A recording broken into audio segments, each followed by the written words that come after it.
фондютен, BB крем, CC крем. Има толкова много различни продукти, но въпросът е там, знаем ли кога да използваме кой, какви са неговите предимства и въобще тези продукти по какво се различават. Здравейте, казвам се Надя и добре дошли в третия епизод от поредицата K-Beauty 101, където разказвам абсолютно всичко, което знам за корейския грим и козметика. Нека започнем с най-познатия продукт и това е фондютена. Повечето от тях имат високо покритие. В Корея избягват да ползват, особено за ежедневието, защото е доста тежък за кожата. Но пък от друга страна, напоследък, формулите на фондютените съдържат SPF, което ги прави подходящи и за ежедневна употреба. Вторият продукт е BB крем или съкръщение от Blemish Balm. Първоначално той е бил разработен като крем за възстановяване на кожата след процедури, но в Корея с времето се превръща в продукт, който реално е всичко в едно. При BB кремовете може да постигнете средно покритие и подобно на фондютените понякога съдържа и съставки, които подпомагат кожата и я подхранват.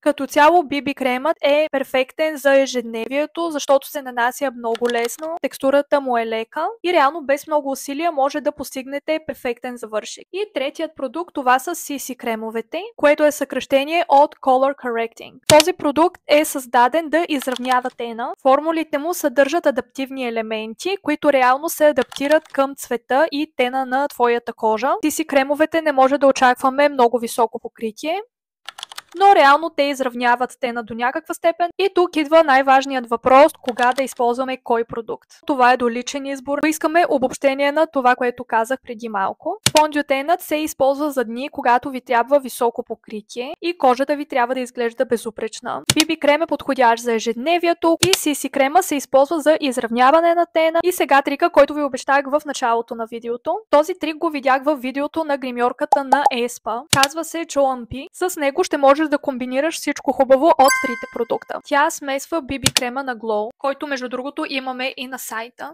с капка фондютен. По този начин тя постига естествен вид, като има достатъчното покритие на фондютена и кожата остава хидратирана и подхранена от BB крема. Сподели кой от продуктите е твоя фаворит в коментарите и ще те очаквам за епизод 3 от K-Beauty 101.